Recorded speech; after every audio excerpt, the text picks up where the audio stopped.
Hello and welcome to the Empowered, Sensitive and Creative podcast. My name is Reem. I'm an artist, a certified life coach and an NLP practitioner, and the creator of the Empowered, Sensitive and Creative retreats. Passionate about celebrating joy and beauty in the everyday, especially when things are falling apart, I'm insatiably curious about human nature, and I look into the world with reverence, awe, and a sense of wonder. Tune in for stories exploring healing through creativity, art, embracing sensitivity, and navigating the subconscious mind. I'll talk about the struggles that highly sensitive and creative people face, and share my experiences, insights, and favorite tools along the way. I'm here to empower you to turn what we often deem to be a curse into your biggest gift. I believe that the more we create together, the more we heal the world. So let's dive in.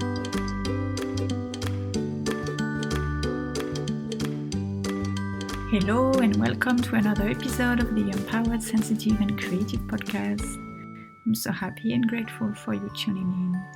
Today I'm joined by Chanloup in a conversation around mastering your energy levels as an HSP and how to raise your energetic vibration so that you can thrive. Laura is a certified transformational coach, core well-being dynamic specialist and energy leadership master practitioner. Not so long ago, she was getting higher on the corporate ladder and lower on the happiness scale.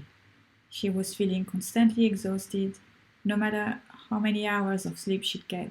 She started to isolate herself, thinking it would help her recharge her energy, but it only made her feel alone and disconnected from the world. She knew she needed to take action, and here began her journey of self-discovery. Her biggest breakthrough happened when she understood that she was a highly sensitive person and that she had been blaming and fighting against her sensitivity for years instead of embracing it as the gift that it is. Nothing was wrong with her. She was simply experiencing life and the world differently. Had she known that before, she probably wouldn't have reached the point of burnout. And that's what led her to do the work she does now, helping other HSPs to discover, understand, and love themselves as they are and create the right strategies to turn their high sensitivity into their biggest strength, avoid burnout, and become inspiring leaders for themselves and others. I met Laura through Instagram and we connected instantly. She's a very warm-hearted woman. She's originally from the south of France, and I think that impacted her personality because she has a very sunny personality, and I'm sure you're going to enjoy this episode. Let's dive in. Hi Laura, welcome to the podcast. I'm so glad to have you here. Hi Reem, thank you for inviting me. I'm super happy to be here. Me too, and another Frenchie on the podcast. I'm so glad. I know. So tell me, Laura, can you tell me a bit about yourself? Where are you from? Where did you grow up? And where are you now? Yes, of course. So I was born in France, next to Montpellier, a little town next to Montpellier. And at the moment, I'm in Australia, in Sydney. And in between, I've been moving around a little bit, so I might tell you later how I ended up in Sydney. But yeah, that's where I am at the moment, in winter. I think it's so amazing. Like, we're from the same country, and yet now I'm based in France right now, and you're the other side of the world, and it's so nice that we can catch up. Just like that. I It's know. summer for me, That's it's so the amazing. morning, and for you it's winter and in the evening. I love And it. still, we're able to connect like this. It's so good. Yes, it's so nice. And it's interesting, like Montpellier, because my family lived in Montpellier for a while, so I used to go there on holiday. So it Yeah? feels so nice that you're from around there. Yes. Do you know Sète? Yes, I love Sète. It's a beautiful town. So that's where I was born. I was born in Sète. Yeah, lovely. Lovely, lovely. I like to start with some little profiling question. I know, I truly believe that we are not labels, not at all. But I love to geek out on all those tools that helps to analyze and see archetypes in people. Do you know your astrology? I'm Capricorn, and I don't know much about astrology. It's something that I've always been interested in. I actually did my birth chart, but to be very honest with you, I wouldn't be able to tell you much details. But I have all the notes. I should go back to my notes actually. But yeah, I'm a Capricorn, a very, I think, typical Capricorn, if you can say. Okay, can you tell me more? You know, my South Node is Capricorn, so I'm familiar a little bit. But can you share a bit Who is more Capricorn, about that? sorry? I have the South, but maybe you're not familiar. But in the astrology, we have the South Node and the North Node, which is like I don't know exactly what it is, but the South Node is like the inherited karma, something like that, like what we were born familiar with. And the North Node is what we're supposed to go towards, like the lessons we're supposed to learn. And my South Node is Capricorn, which means like for the first part of my life, the Capricorn things are quite familiar to me. So I'm curious. Okay, I actually, now that you're saying that, I remember that one of my nodes is Sagittarius. So I'm moving towards Sagittarius, I think. Towards Sagittarius. But yeah. You make me want to get more in details, in like to go back to my birth chart. But Capricorn are very like, we are serious. We are very work orientated. We are very focused, and we are hard workers. So that I have this big side of me. But I also have a big, like, I don't know if it's actually very Capricorn of me, or maybe it's more Sagittarius. But I'm a dreamer. So I don't like to stay in the tracks. And even though I need structure, basically I ended up here because I decided I didn't want to follow the path that everybody told me to take. But this is actually something not so Capricorn of me. So I believe that I have two sides, and I'm maybe a bit, they're maybe a bit fighting each other. Yeah, in astrology, there is the sun sign, which is the main one, like the one, Capricorn. And then we have there are so many signs, so many influences, but there is also for me, what I understand, the three main ones are the sun, the ascendant, and the moon. So it could be that your moon is Cancer, for example, or your ascendant is Cancer or Pisces. I say that because a lot of highly sensitive people have some sort of water energy in their chart. And because this is the sign energy linked to sensitivity, emotions most of the time, and therefore dreaming as well. For example, I'm a Taurus sun, so I have a lot of Taurus things, but my moon is in Pisces and my ascendant is Cancer. So I have two water signs in the main chart, which means that's where I get my totally dreamy, daydreaming side, or idealistic side, and very emotional side. It comes from my water signs. Yeah. So it's good to know that. I will let you know later. After that, I will go back to my notebook and I will let you know. I want to know more about that, actually. You're French. You were born in France. Like the first years of your life, you grew up in France. And then you moved. I moved to Guadeloupe when I was 9, and then I went back for 1 year and a half, and then I came back to France until I was 18. And it's only when I was 18 that I moved to New Caledonia with my parents and my sister. So New Caledonia, for like, if not everybody knows where it is, it's a very, very tiny island, not too far from Australia. It's only 2 hours and a half. So I lived there for 10 years. I went back and forth, like I lived back in France for my studies. And then when I was around 27, I decided to go on a working holiday in Australia, in Sydney. And it was supposed to be 1 year, and I never came back. I mean, I went back for holidays, but now I'm an Australian citizen. So I'm planning to make my life in Australia. Yes, it's been 2 years now. And how long have you been in Australia altogether? 10 years. 10 years, wow. And you don't, the idea of staying in the same place for a longer time doesn't like, how do you feel Well, about that since you've been like yeah. moving and So because my partner is Brazilian, my family is in New Caledonia. I don't think I will stay forever in Australia, but knowing that I can go and come back anytime because I'm a citizen, it's very reassuring. Because Australia is a beautiful place to live. It's I feel very lucky to be here. But I'm not close to the idea to maybe go and live in Brazil for a few years. Uh, Once I have a family and maybe my partner will want to stay a bit closer to his family at some point. So yeah, I guess that having been used to move a lot, it makes me a bit more flexible and open to the idea to move again. yeah, yeah, I think it feels much less scary because I hear some people saying, "Oh, I would And love to move abroad, or I would love to, but it's so difficult, it's so scary." and you know how it is because you've been traveling a lot as well, right? So once you've done it once, you realize that it's a it's not that scary in the end. Like you learn so much about yourself, and you know that you can do it again and again, and it's just a matter of do you want to do it again? That's it.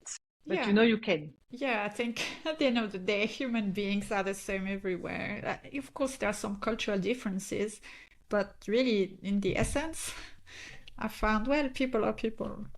What do you think? Yeah, and if you once you learn how to connect and make create new relationships, it's not that scary to decide to go somewhere where you don't know anybody because you know that you have the ability to create those connections wherever you are. Yeah, that's true. Something I've noticed for me, I feel like almost I feel more comfortable abroad than in France, than in my country. Somehow, maybe because I've been Why? used to Tell be the me why. foreigner. Yeah, I'm used to be the Ah. foreigner. I feel like I've always been the foreigner, even though like I'm in France now, it's different. But when I was young, I felt foreigner because I'm bicultural. So I felt like in France, I'm Tunisian. I'm seen as the Tunisian or as the different one. Mm. And that was when I was a child. And now I'm the different one because I lived abroad and I work in English, for example. So when I speak, very often I'm confusing English and French. Like I'm kind of Yeah. Franglishing my way. So sometimes it feels a bit weird. Ah, And when I was in Tunisia, because like physically that's so I look more where do French. you That's yeah. why. I think So that's where do why. you feel you actually belong? I belong to everywhere. For me, I'm a bit French. I'm a Yeah. bit Tunisian. I lived in London in my 20s, or I'm a bit English, British. I'm not British. Like I know the Brits will say, "Oh, how dare you say that? You're not from our country." No, but In what your I mean heart. is living there has influenced me. I bring something from that culture and Of my course. life there, my experience there in me. That's what I mean. Like it's not the Of nationality for me, course. doesn't really matter. It's what I learn or what I experience there. And like I lived with an Italian man at that time, so I'm a little bit Italian too in my heart. Like I have something from that culture. And then I lived in China for many Exactly. years, so I do have a little bit of Chinese culture and the international experience I had there within me. That's how I feel. I don't know if it's because I have this like, is it something about the HSP and this empathy and this ability to Maybe. absorb? Yeah, maybe And because you absorb so much. how do you feel? Like you lived in in different countries. Your partner is from Brazil. So Do you feel also like that? Like you absorb a little bit of these different cultures? so you Yeah. definitely, it's funny because I never really I always say I feel Brazilian, even though I feel like a part of me, or maybe in one of my past lives, I was Brazilian because I feel so connected to the people and the culture. Even though I've only been to Brazil 5 weeks, most of my friends are Brazilians, and I relate so much. So I actually felt home when I was in Brazil. Um, I feel I feel home. I can feel home wherever I go. I do feel French. I don't really feel Australian. I think it's more like because the culture is very, very different. So, and also my accent is so obvious that wherever I go, people are telling me, "Oh, you're French," straight away. So it's hard to actually feel like I'm Australian. So, but what you're saying is, it makes so much sense because we never stop growing, and those years of traveling, we kept growing, and basically we grew up absorbing different kind of culture and knowing different kind of people. So yes, maybe because we are highly sensitive and some of us are empaths, we do absorb so much that we identify to the people and the country we are in. But if you ask me where is home, I would say home is where my family is and my partner, like the people I love the most.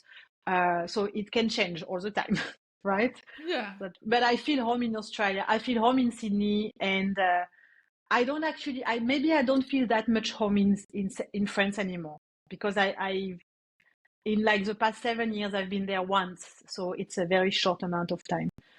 So you would feel like a foreigner over there in France, a little bit.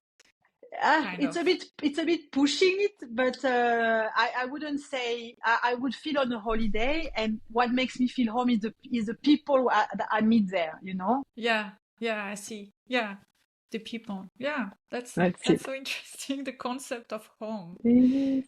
It reminds me of something you said. One of our initial conversation, you told me, Rim, I think I'm an extrovert, but because I'm a highly sensitive person, I feel the need to go inwards more than regular like non-HSP extroverts. And I don't know, that makes me think, I think the concept of home is super important for HSPs because like for me, like home is where I feel good in my skin, where I feel good in me. Like a bit earlier when we talked just before recording, I told you this past 2 weeks I had a lot going on in my health, family stuff, technical problem with the computer and stuff, and I felt the need to go inwards I come back into my shell. Yeah. And for me, it's like my shell is my home. Like I can Home. also feel at home when I'm talking to others, but like my home, like in a way, like my regenerative home. And I go back into my shell so I can process and rest and kind of I love that restore concept. myself. Yeah, it makes so much sense, and I totally relate to what you're saying. It's very true. That's why we need this. It's like a sacred space that we can have. We can have it inside of us, and we can also have it like, let's say, this office where I'm talking from now. It's my little sanctuary as well. So yeah, I agree. It's very important for highly sensitive people to have a sense of home and roots, even though we are all over the place and moving, and we don't really want to have like a root that is holding us back. But we do need to have a sense of home, and that's maybe why I don't know how you are, but I'm very much into my home and creating like nice lights and a cozy environment because when I come home, that's where I feel the best, like I recharge and I feel safe there. And maybe it has to do with the fact that I was moving a lot as well. So maybe not only the high sensitivity, but as a child moving a lot, I needed to have a sense of, okay, this is my space and I can create my space wherever I am because that's where I go inward. Yeah, that's true. Maybe also moving as a kid does shape us in having a stronger need. I feel like you always need to make my home good wherever I am. For me, I'm very sensitive to my environment. I need to feel like I'm sensitive to energies. I'm sensitive to beauty, to style, to comfort. I like comfort. Me too. I need so much. Yeah, I need coziness. I need comfort. I'm not saying I need like comfort can be something simple. It doesn't have to be huge.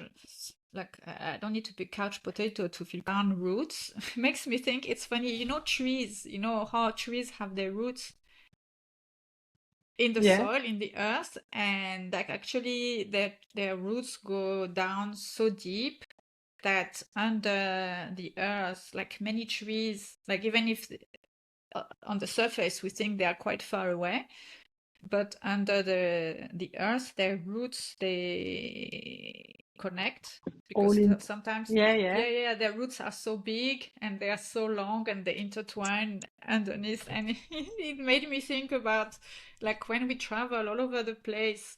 Yeah, maybe like I'm in France or in Australia, really far, but we have roots, like our roots are much deeper than what we think they are. That's what I mean. And we can connect. Yeah, Maybe and we have energetical roots, whatever, down deep into the earth, and they connect as well. Who knows? for sure. For sure, but I really believe, and that's those roots, as we're talking, we can see them as connection, and things that just like those connections that we can make so far away. Yeah, that's part of our genetic, like how do you call those trees? Like how do you call this tree that you do when Archaeological, you're the family like tree. the family tree? Maybe the family tree is much bigger than what we think. It's not just about the family, but it's all the I think connection so. that we make, but maybe I'm going a bit far with this. No, I don't know. I believe in that, and I'm wondering. Sometimes I feel maybe it's me. I'm totally. I wonder, is it something that highly sensitive people are more sensitive to? I feel like somehow when we are very What? sensitive, we are more sensitive. We can see or feel or sense. Maybe it's not something we see with the eyes, but you know what I mean? Like it's like this perception. Maybe we are more. Maybe this is something about empathy. We have this ability to see connections or these invisible roots. Do you know what I mean? Like we can sense Yeah. these S- ramifications I between.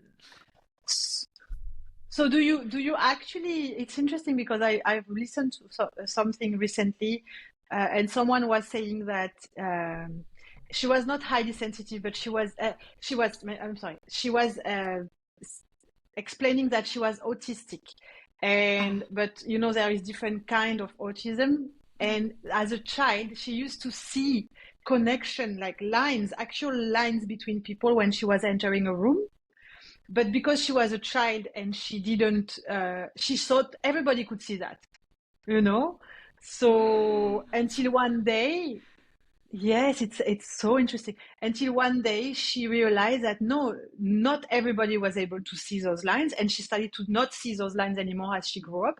But she was actually saying exactly what you're saying. Like she could see the connection, and she could say, like she would enter a room and she could say, so you and this person, you don't get along, or this person hates this person. She could tell the relationship between people, and she understood at some age that it was not a good thing for her to say those things to people. It was not socially acceptable. So she started to keep all those things for herself.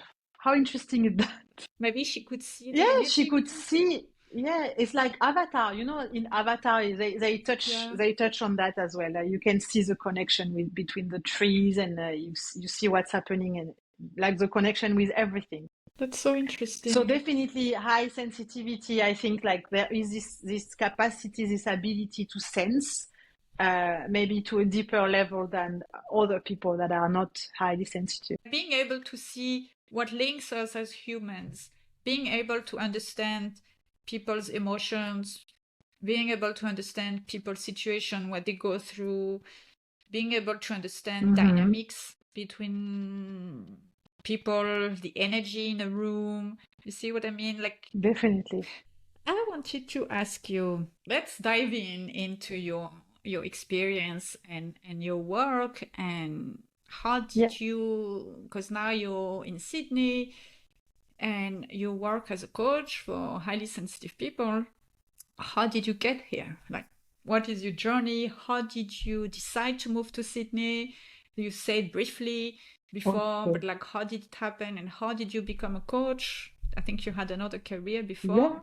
So I'm gonna try to make this story as short as I can, but to start with, why I decided to move to Australia, I think it was because when I was 27, I had this feeling. I had a breakup after 7 years relationship, and I was starting my career in marketing and communication. And because I moved with my parents, and every time I moved, it was never my decision. at this point in my life, I felt that I wanted to make a decision for myself and go somewhere because I wanted to go there, not because I had to go because I was following my family. So that was my first motivation. My sister was actually in Sydney at this time studying, so I came here to visit her. I loved Sydney, and I decided to take a working holiday just to have this experience and thinking maybe I will learn English in 1 year, and then I can come back if I want to New Caledonia, and we'll see. And what happened is I also, because I needed something a bit bigger, because the island New Caledonia is very, very tiny. So after a while, you know everyone, you've been everywhere, and you just have that, you repeat, it's every day looks a bit the same, even though it's beautiful. For this age, it was a bit boring for me, so I needed something bigger. And so that's when I arrived here. I really loved Sydney. Sydney is beautiful, so it was very vibrant, but also there was like the nature side that I really love. So you can have both lifestyles. You can, if you want to be busy and be in the city and party, you can do that. If you want to retreat and be in the wildness, you can do that as well. So I ended up staying, and I needed a visa, right, to stay in Australia, which is not an easy task. So the first 4 years of my experience, I was focused on finding a sponsor and then getting my residency. And that led me to change a little bit my career. So I had to take a job that was not really what I wanted to do, but that was the job that would get me the residency. And that's what led me eventually to a burnout, because I worked in a field that I had no real interest in for a long time. And it was a very high pace environment. It was a very stressful environment because it was building insurances. So basically we were taking care of people who were in trouble after a big storm, after an environmental catastrophe. So it was high pressure environment, and being highly sensitive at the time, I had no idea. I didn't know about being highly sensitive. I just knew, I thought that was like everybody experienced the world as I did. So I took on a lot of the stress. I was overwhelmed all the time. I didn't have the tools and the strategies to actually release the overstimulation, to take care of myself. Because I'm an extrovert, highly sensitive extrovert, I was living an extrovert life, but I didn't have the tools to deal with my high sensitivity and my empath side. So I was single, I was dating, I was meeting a lot of people, I was living this exciting life, but I have a question for you. Course. Sorry, because I'm an introvert. I think I identify more as an introvert, and I don't know, like our listeners, are they more introvert or extrovert? But in case they are also more introverts, can you just say a bit more about an extrovert life? What does it mean? Like, how does it look like? I would say, bear in mind that I'm an extrovert, but I'm highly sensitive. So it's completely different than an extrovert in non-highly sensitive is someone who's going to find energy and recharge their energy in contact with people, right? Yeah. So there would be the people who are like they like attention, they like to be the clown of the party, the life of the party. For me, it's a bit different. Like I don't recharge with people. So when I'm surrounded by people, I give a lot of energy, but after a while I feel drained and I need to be by myself to recharge. And I believe that's my highly sensitive trait that does that. Yeah. Because this being said, I like, I like to, in a party, I like to make sure that everybody is fine and to animate a little bit. So I believe that's a bit of my extrovert side, but it's very challenging to deal with that side when you are highly sensitive, because you're constantly balanced between the need to be alone and wanting to connect with people, I feel like as time grows and as I'm getting older, my extrovert side is going a bit lower and my highly sensitive side is taking over a little bit. So I'm a bit more inside. I'm less but also because I was single, it's also I'm living a different life as well. I'm getting out less, all of those things. I don't know if that answers your question. I don't know. Like, I'm wondering, like, maybe it's because I'm not a super, super, super introvert. Because I see I hear people saying, like, as introvert, they really, really, really need to be alone. They would always say no. Like, they don't like to go out. They don't like to go to parties and all of that. And personally, I don't relate with that. I like to go out. I don't like to go out every day, Mm, all the time. But I like to meet new people. okay. In a way, I'm social, but I don't like to be the life. I don't like to be the center. I like to pay attention. I like to make sure everybody's happy, uh, sort of. That's why I'm just curious because I know I'm not an extrovert. I was wondering, what is an extrovert life? What does it feel like? I'm not the definition of an extrovert, like Yeah, definitely not, because of the highly sensitivity of the high sensitivity, I believe. But of course, I believe that there are levels of introvert. Like as you said, you have this tendency to want to connect, and you do say yes to a party here and then.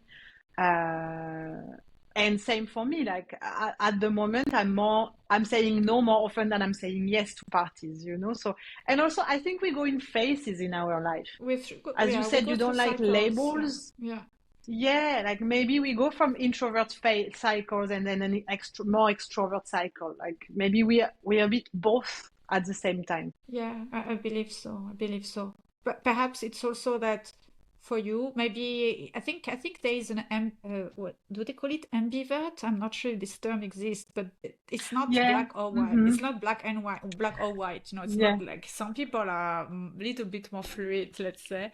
But maybe it's like for you, maybe I'm wrong, but like you need to be alone, but maybe the idea of being with people is less draining for you than those who are really, really introvert, who really Yes. And also, like would need much. in my Yeah, mind, introvert yeah, like would have a lot of struggle to speak, like to speak in a little group, or they would be much more thinking about things without saying what they want to say, or because they don't really could be. want to say those things. They're happy to just think.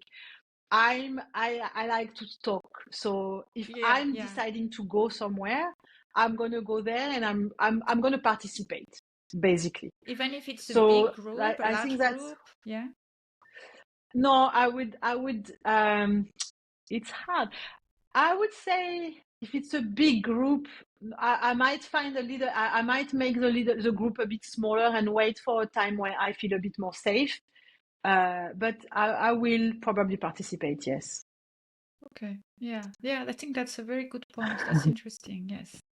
Yes, yes. Maybe introverts tend Mm-hmm. to be more in the head Yeah. in a setting. Yeah. Obviously. Okay. Yeah, that makes sense. Okay, Um, so you were living that and life, going and out, dating, and and then like having this job very demanding, and then at some point I got my residency, which was amazing. So that was the goal of, like, after 4 years of struggle, I finally got it.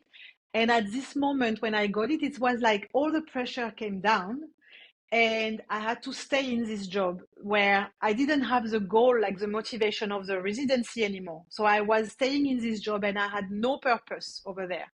And finding purpose in what you do is very, very important for highly sensitive people. Whether it's in your career or in your relationships, we need to have a meaning, to make sense of things. And I didn't have that at this moment. And I believe that's what started to make me like work towards burnout. And after 1 year of staying there, because I needed to stay there because that was the deal. So I found a way within this year to be promoted and to change the job, but stay in the same company. So I was honoring my deal, but I was staying I was changing a little bit of my environment. And unfortunately, at this time, it was a bit too late. And I already had reached a point of overstimulation where I was getting sick all the time. I had whooping cough, which is coqueluche in French.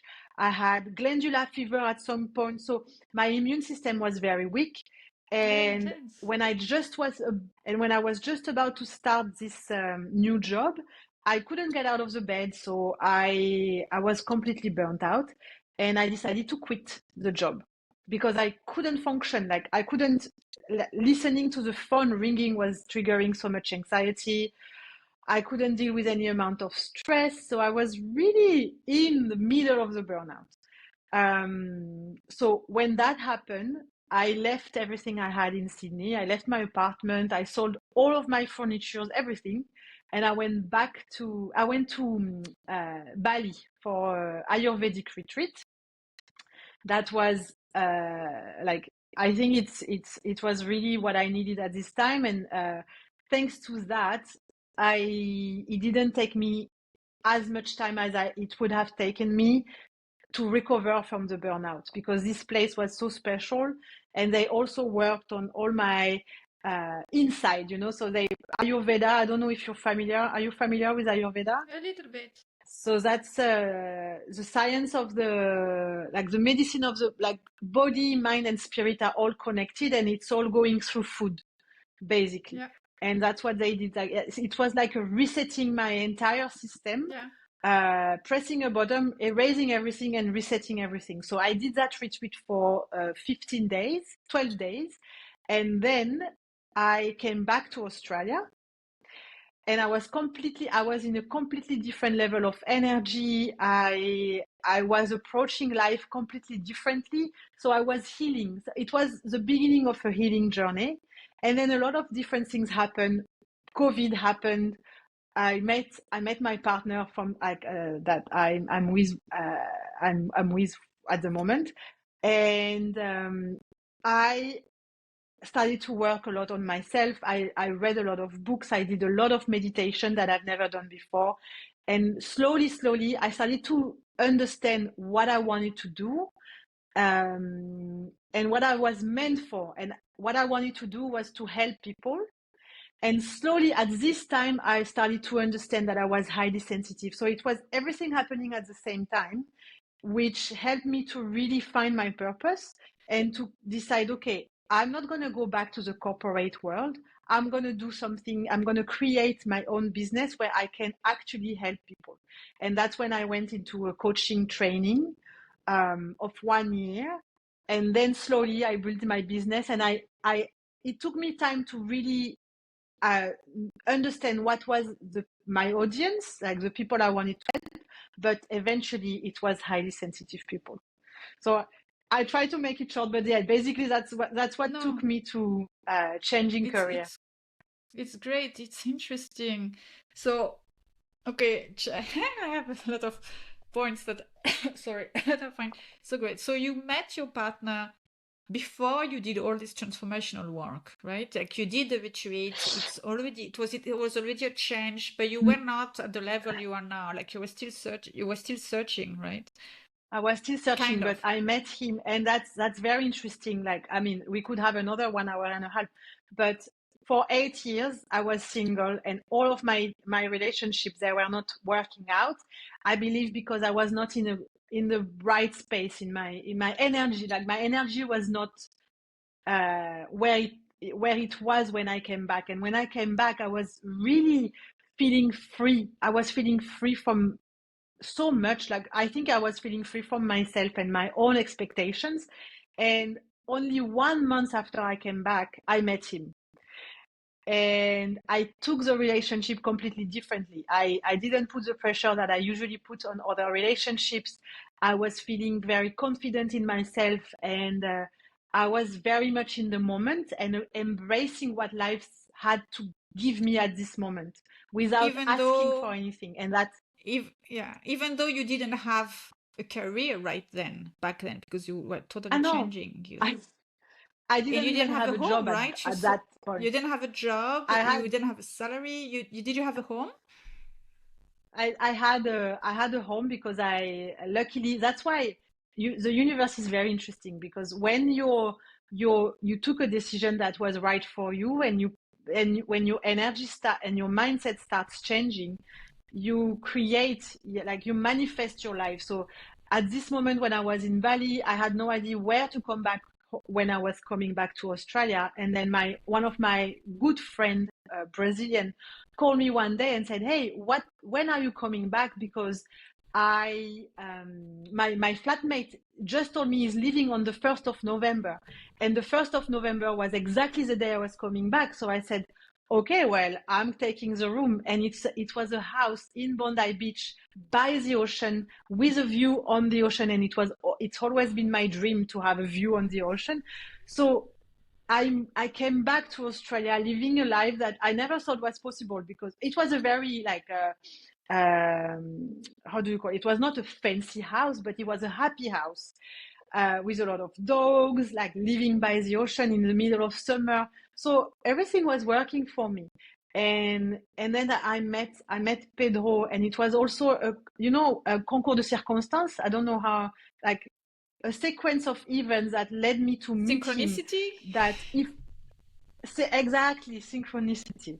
So all those to Meeting meet Pedro. him one day, and from them I went, because of all of that shift in myself. I was able to actually explore deeper and really ask myself, okay, the right questions.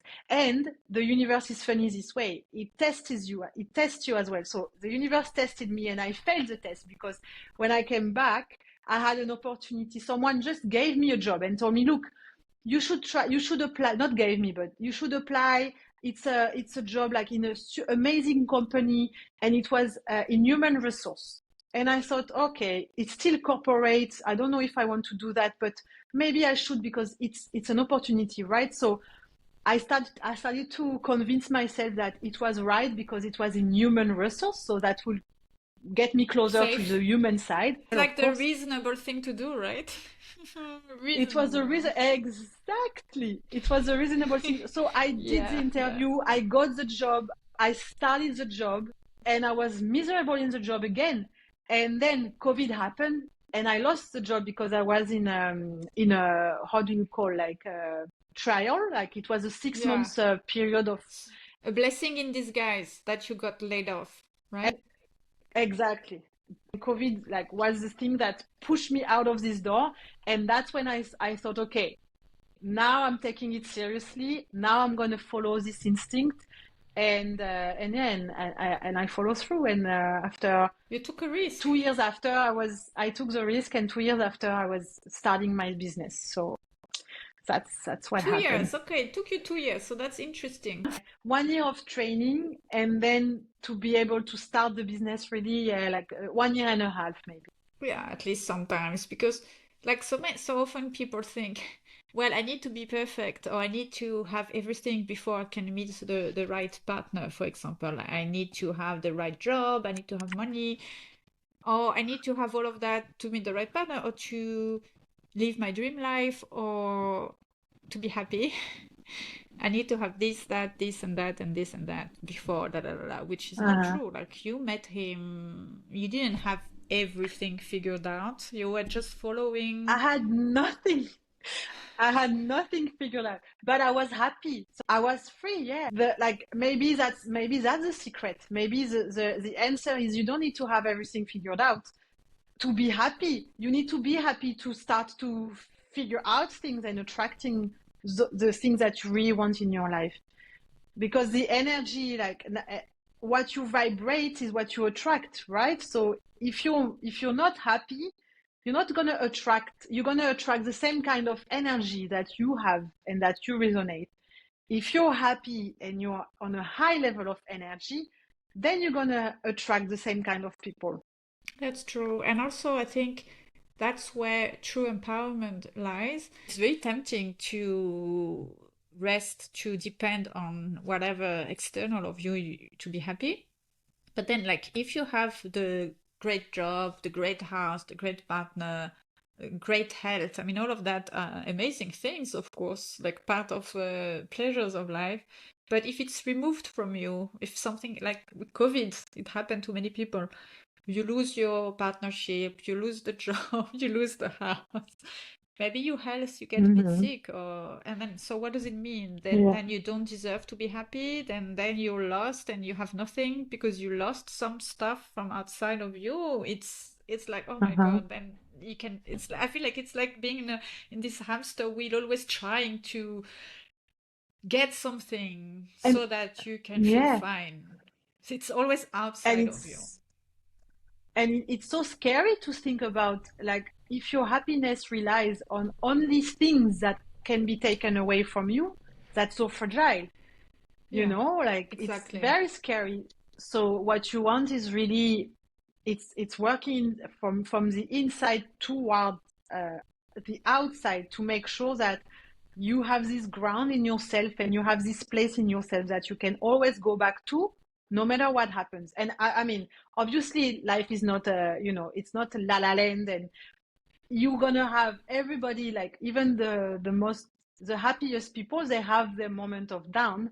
But that's very important to take the time to really look inside, to be able to build this happiness from the inside, even if it's flexible, even if it's not always hype, but to be able to not rely on the opposite. And when you look at some, like, often you see in movie, like, everywhere in the world, you see people that, the people who have the less, sometimes they look like the happiest people on earth. Like, you go and you travel and you meet people that they have not even one tenth of what you have as a European, and they're happy.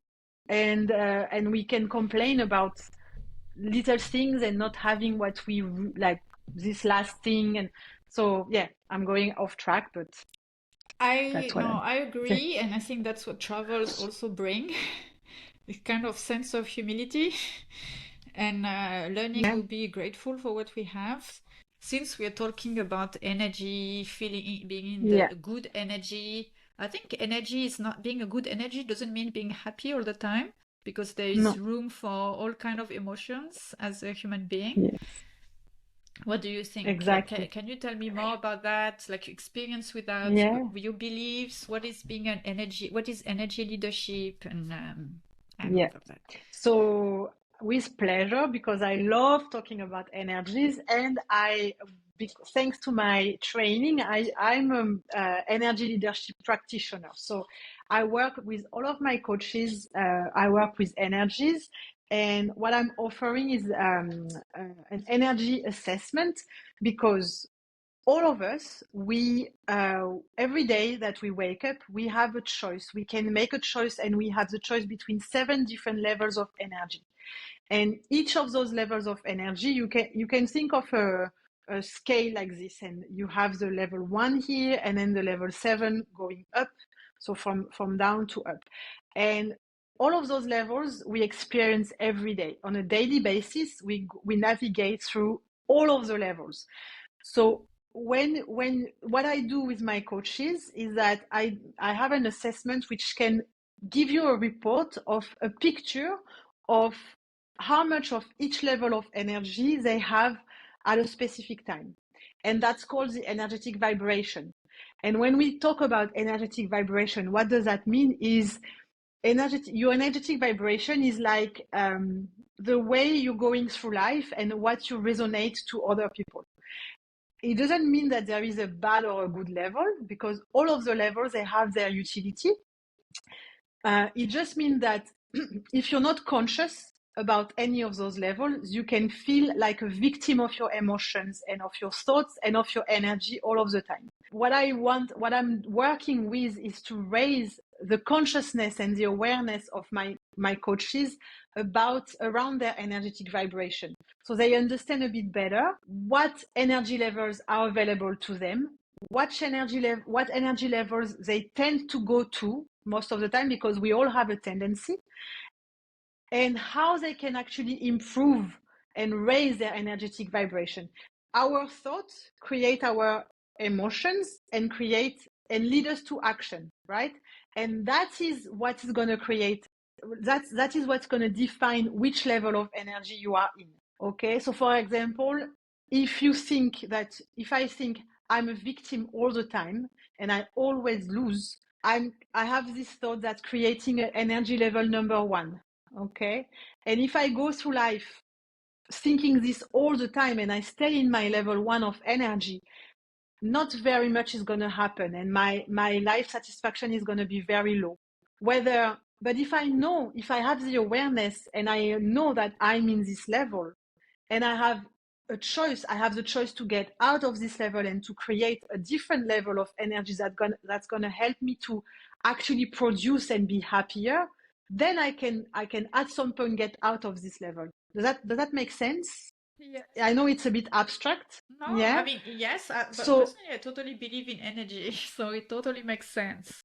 yeah, Totally. That's and so the interesting. whole point of this assessment is to for like you have an assessment and you see this report, like it's a detailed report, personalized report, and then for 1.5 hours, about 2 hours sometimes, we go through all of the different levels for you. What do they mean for you, and how do they show up in your life on a daily basis? And from that, you're gonna have so much awareness and so much consciousness about your own energy, and you're going to start to create the tools that you need to get out of the lowest level when you need to and go up, because sometimes we do need to get into the lowest level. Sometimes that's what we need. It's just a matter of knowing that whenever you decide to, you can get out of the lowest level. Can you give an example, like a practical example, when one would need to be in the level 1? Yeah. So level 1 is so for example, level 1 is a level where you can, let's say, okay, I'm going to give an example with 2 different levels. Level 4 is the level of the helper. So highly sensitive people, often they have a lot of level 4 energy because they're so worried about everyone else. They have so much empathy, so they take care, and the people pleasing plays here, you know. So the level 4 energy, it's already a high level.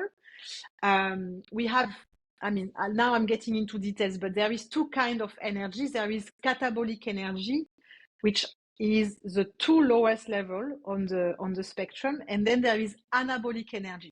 And the difference between those 2 energies is catabolic energy is the energy that's going to drain your energy. It's going to take energy away from you.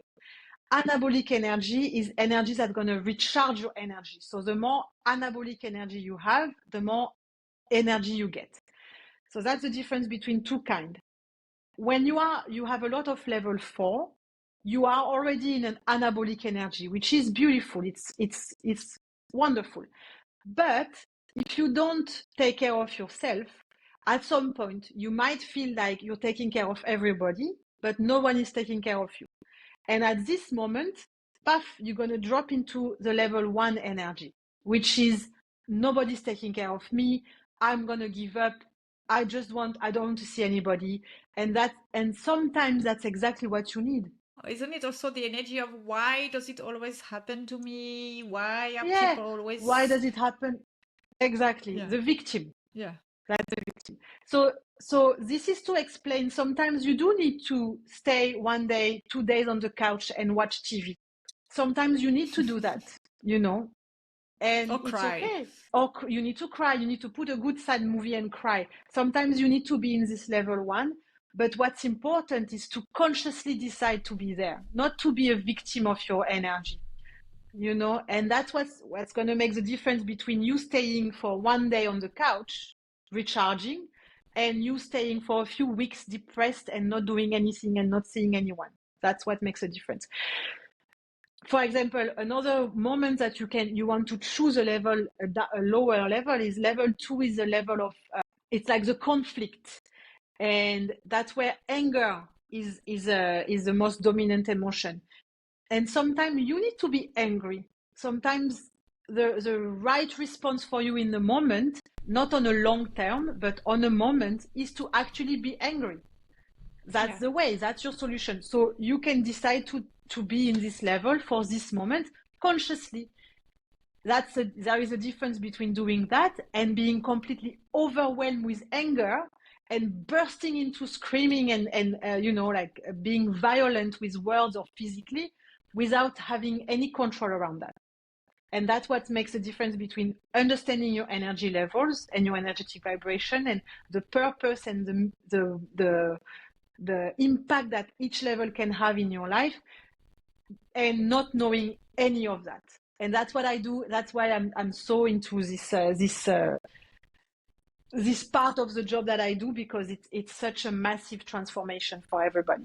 It's interesting. I Mhm. feel like lately, I feel all of these energies, but I was not aware that this existed as a therapeutic.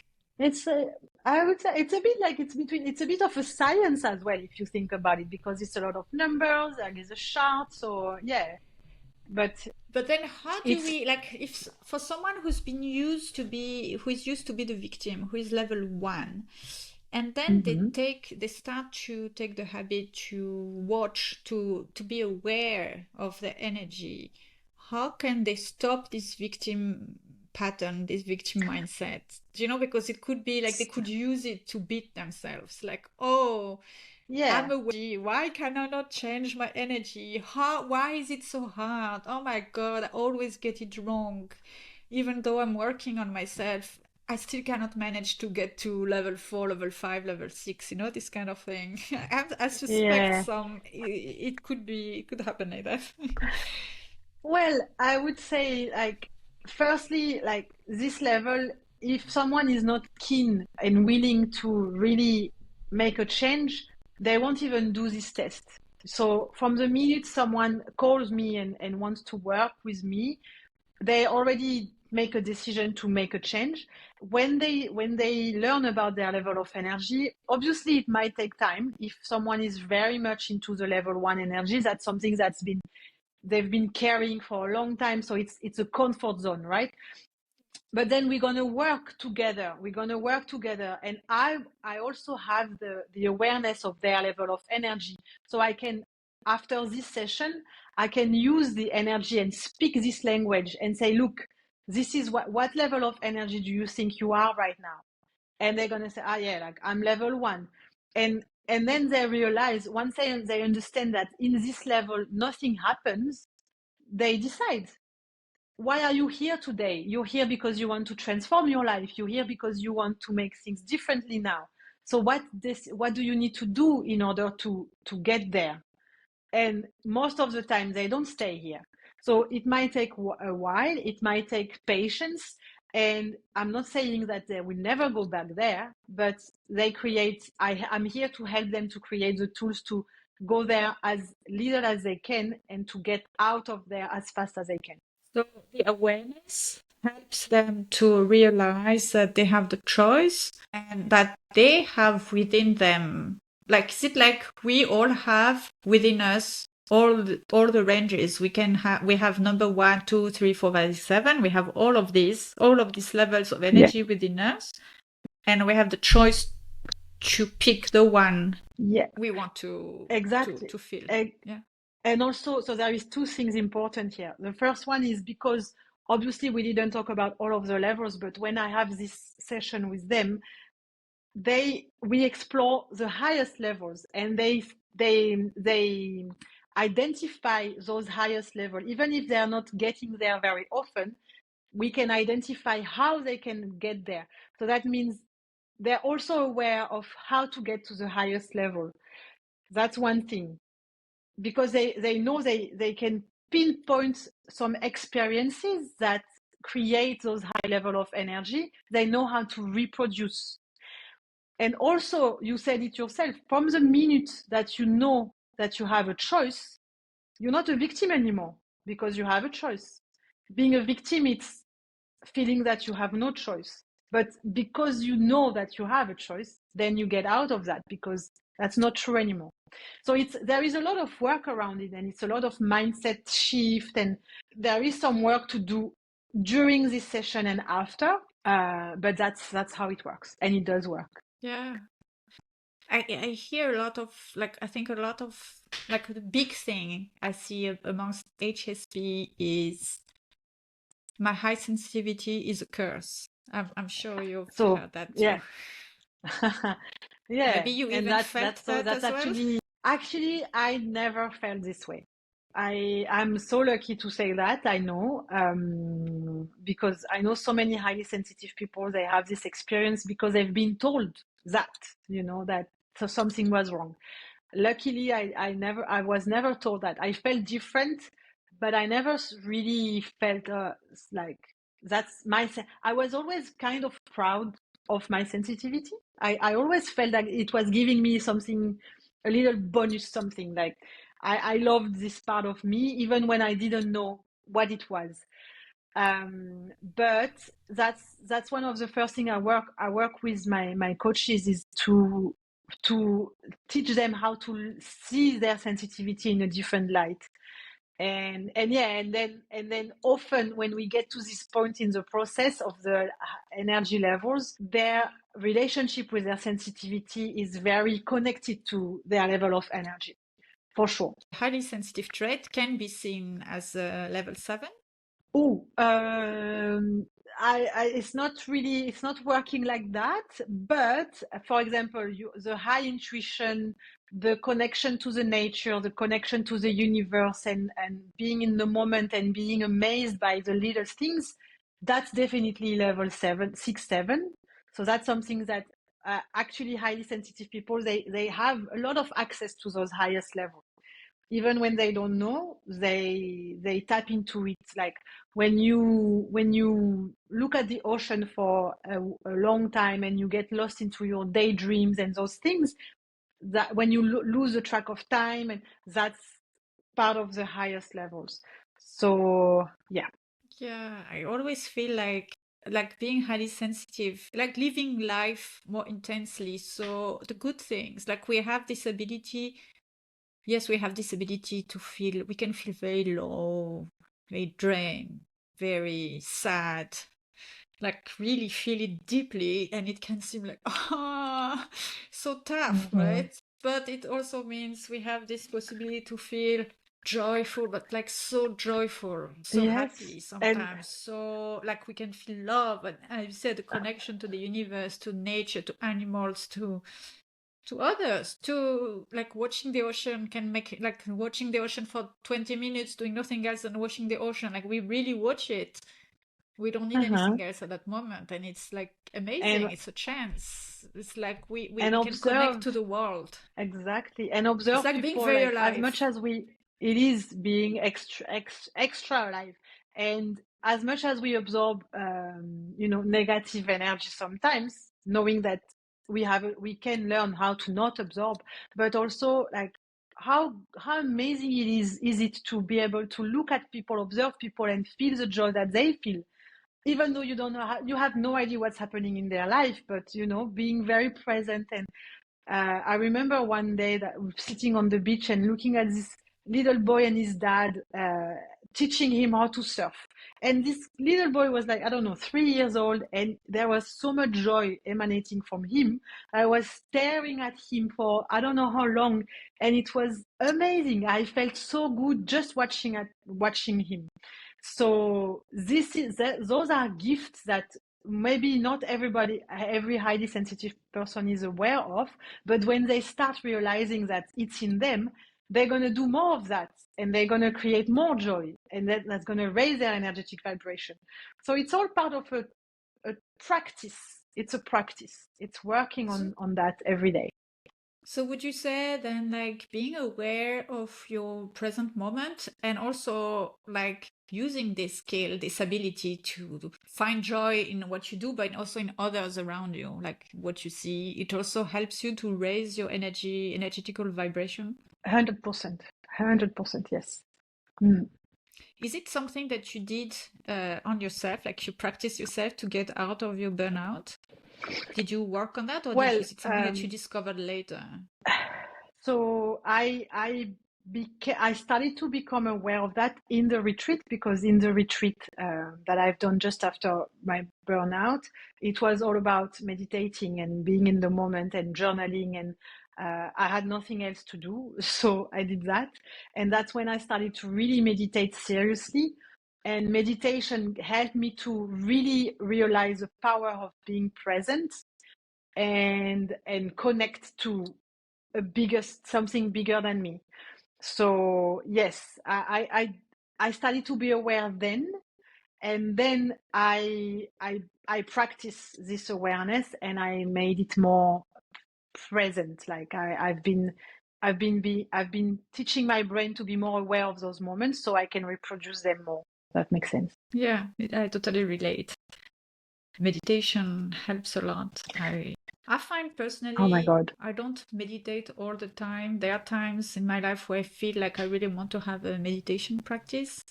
And sometimes I feel it's restrictive for me or constrictive, Yeah, and I don't want to. I know you don't like the, yes, Yeah, it's just that I've come to see that maybe for me it's being rigid. Like there are many ways to meditate, let's say. So, for example, for me, meditating exactly. can be like you see how you know how I place my this desk, for example, I put it in the middle of the room because there's the window in the middle of my wall, and exactly if I according to the angle of my desk, like where I put it, I can see from my window, I can see the grass, some trees, and then I can see the sky. So I have all of that. Whereas if I put it more in the corner, I would see the neighbor's house, for example. So Uh-huh. I was like, So okay, that's I your want to have, meditation.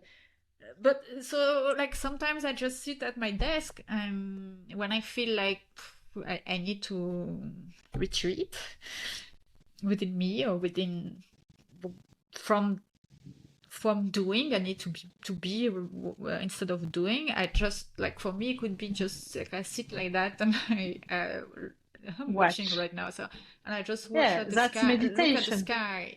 Yeah, for me that can be meditation. I just think Yeah. sometimes we can mistakenly believe the dogma um, that says, "Oh, meditating is sitting down, closing your eyes, and chanting or doing like Yeah. or whatever you need." And it's not. No, It swimming doesn't is have to be that way. meditation. Walking and looking at the ocean is a kind of meditation. So there is many different things. But yeah, I sometimes it's actually easier for me to sit down and meditate than going for a swim. So I would do that. But you can mix a lot of things. Do you think you could have gained all these learnings and transformation without doing a retreat? Like, what was specific about a retreat format that helped you? So good question. I think that this retreat saved me like uh, I don't know how many months of recovery, to be very honest with you. So I know I was very lucky to be able to do what I did. If I didn't have this retreat, I probably would have needed to ask for help, like as soon as it happened. So I somehow the retreat replaced getting help from someone. And the fact that I also worked a lot on my inside, like my digestive system, and it really made a difference in how long I was recovering of burnout. Because some people they go through burnout and it takes years because they don't ask any help. They go through that by themselves and they just struggle and struggle to get back to their normal, and it can take years. But it doesn't have to take that time. You need help. You need some kind of help, whether it's a professional or family member or a retreat. Or really, burnout is something that when it happens, you need to stop doing everything. There is nothing you can really do. So you need someone to help you stop. Yes, I agree. Yeah. Yeah. You need a reset, and you need. I find that the retreat, what is good is that it takes you away from the setting where you usually are. So it kind of Oh yeah. it's a physical and emotional and energetical break from all that is draining Yes. you. Yes. And Bali is such a like I mean it was such a magical place, like it's very healing as well.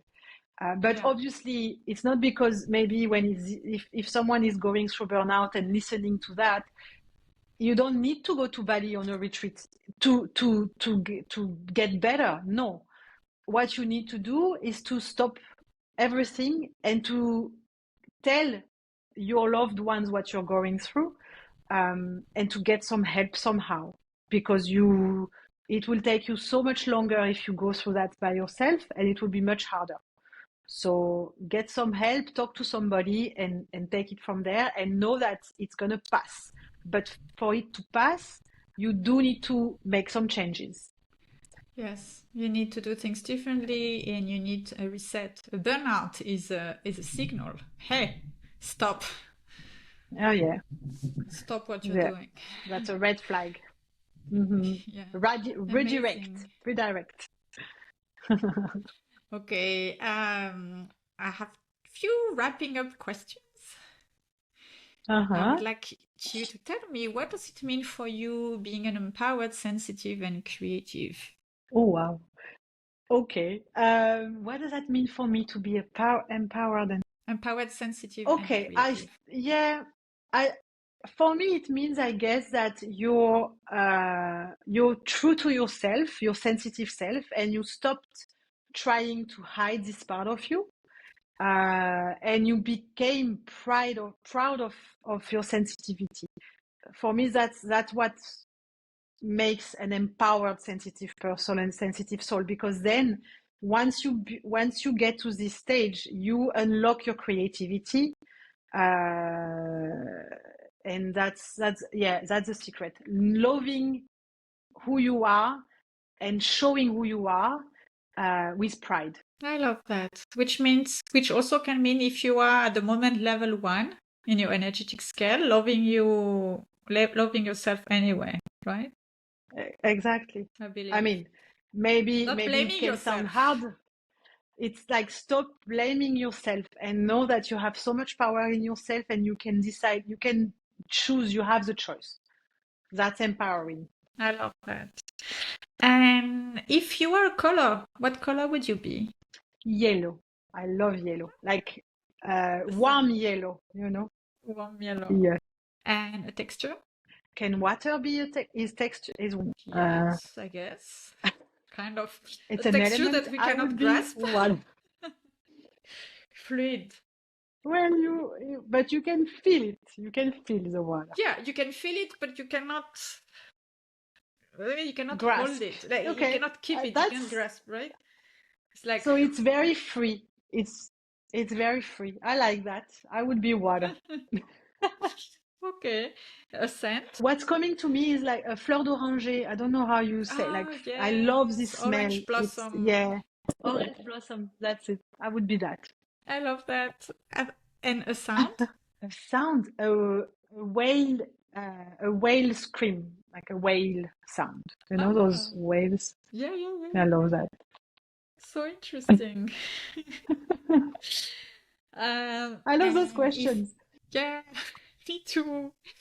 I think it's interesting to imagine someone in a different way, like Uh-huh. Yeah, I like that. connecting to our senses, right? Yeah. If a genie appeared and granted you 3 wishes, what would they be?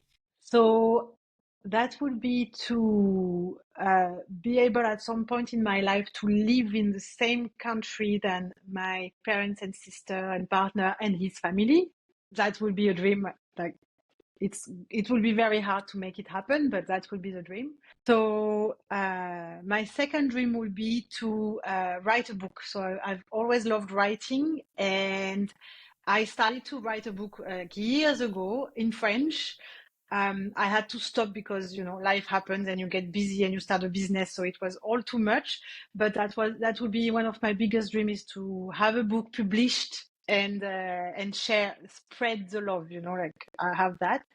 And the third one would be to actually be able to really scale my business at the moment, like which is still a small business, and to really provide for my family and my loved ones with what I'm doing, because that's what makes me feel alive. And I really want to be able to live from that in the long future, on the long term.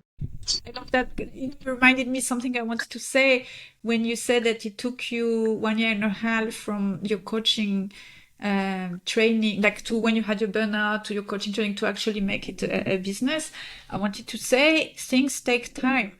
So like people sometimes they tend to give, like often we give up, like people give up because transformation or things don't happen as fast as we wish for.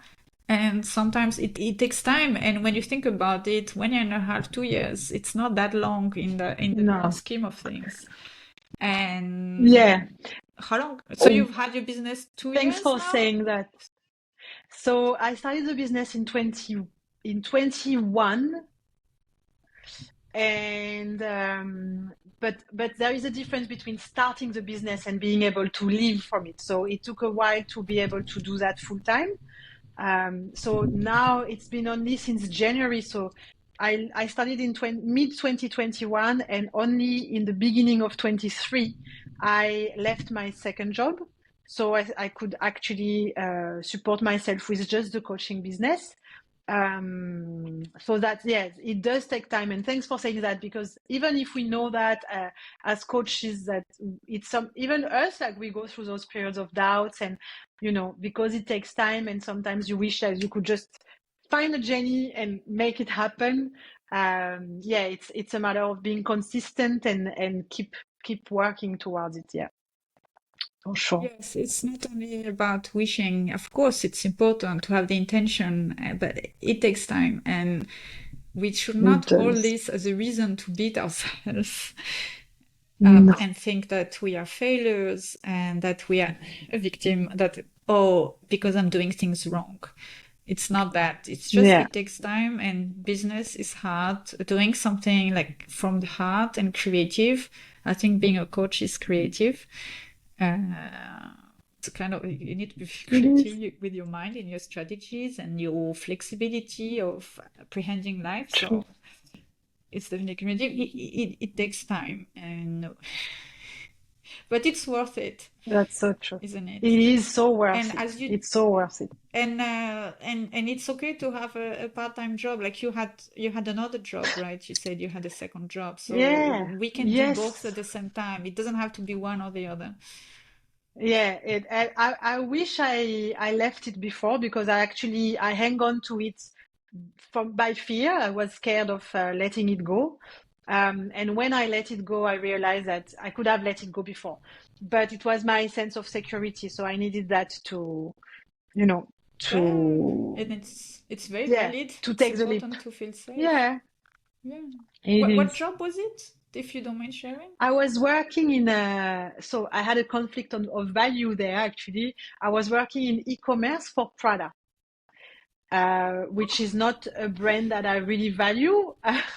I mean, there are many, many things that I don't relate with this brand. So it was actually a bit difficult for me to go through this time, because one part of me knew why I was doing it, but another part of me was not very aligned with that, and so it was good for me to let it go. It served its purpose when you needed it, and then it Yes, was time to go. Okay, definitely. amazing. It was lovely catching up with you. And before we It was so. go, can you tell us where people can find more about you, if people want to work with you, know more about Yes. your work and interact So with you? my main platform at the moment is Instagram. So you can find me under at @the_HSP_coach. And from there you can send me a message, or follow me if you just want to see what I'm talking about and get a sense of what I'm doing. And on the link in my bio, you can also book any free clarity call. So like it will be a 1 hour discussion, completely free, with no pressure, where we can discuss about you, where you're coming from, where you want to go, what are your struggles and your motivations to be like in this call for the first time, and then see if we connect and we are a good match to work together. So Instagram is the way to find me, and I'm working on building a website at the moment, which will probably be online by the end of this year. I have WhatsApp if that's easier, so maybe you can give my contact in this podcast, like Yeah, if people want to reach out. I was going to say I will put the link in the show notes, of course. Yeah, cool. So it's easier to click and Thanks for find it that, Rim. directly. And It was thank so you so lovely. I much. love this discussion. Me too. Thank you for Like a inviting tree. me. Yes. And We are lovely chatting the with roots of you, trees. and have a good night. You too, have a good day, and I speak to you soon. Speak to you soon. That's it for today. I hope you enjoyed this episode as much as I did. What really stood out to me was this notion that most of us go through life without ever being conscious of those levels of energy and the power that they have on the way we experience life in all of our relationships. Also, how great that Laura experienced such a big shift in that retreat in Bali, because I wholeheartedly believe in the transformative power of retreats. Retreats are an incredible way to fast-track recovery, working on the mind-body-spirit connection, which is so important for HSPs. For me, retreats are like a great holistic way to reset your energy, helping you to approach your life and your creativity with a brand new energy. It's an emotional, physical, energetical pause from all that is draining you, really. And on top of that, there's this notion of connection and support with other people, like-minded people, which I found is really so valuable for our well-being as human beings. This is exactly why I created the regenerative retreats for the empowered, sensitive, and creative souls. Our next edition that is planned is next June 2024. And it will be in magical Provence in south of France. It will be an enchanted interlude in the biosphere reserve of Luberon Regional Nature Park. If this feels like something right for you, I would like to invite you to embark with us on a regenerative and joyful immersion in the magical beauty of Provence. Soak in its colors, textures, scents, sounds, and flavors, and form meaningful connections with people who get you. Particularly beautiful in June, with the various shades of greens of the Garrigue and the azure blue sky, the vibrant ochres of the Provençal Colorado is a natural paradise that invites your heart to soar. This amazing retreat will touch on all your senses and all aspects of your being, physical, emotional, mind, creative, and soul. You'll walk the ochre canyons, listen to the sounds of wildlife, share laughter, give free rein to your creative expression, and relax into rediscovering lost dreams and new possibilities as you celebrate and uncover the next chapter of your life. We will meet our inner wisdom through mindful and creative practices led by me and other local healers. Sketching, drawing, watercolor painting, wildlife birdsong reflexology, walks in nature, a cooking workshop, and a herbalist walk. By the end of our 5 nights together, you'll be relaxed, re-inspired, and ready to dive into the next chapter of your life with clarity and newfound confidence in yourself. Join us from the 6th of June to 11th of June 2024 for this unique and intimate retreat for sensitive and creative souls. There are only a few spots available, so make sure to book yours. And if you're not sure if this is the right retreat for you and you would like to talk more about it, you can book a clarity session, like a retreat clarity session with me. All the links are in the show notes. Thank you for tuning in. I hope you enjoyed this episode, and if it has inspired you, please share it around you. Also, if you feel called to it, please subscribe to the podcast and leave me a review. It really helps to spread the word out. All your questions are welcome. You can send them to me on Instagram at rim.creativenergy.com or email me via my website rimcreativenergy.com, and don't worry, I'll share in the show notes exactly where to find me. Until next time, sending you loving creative energy.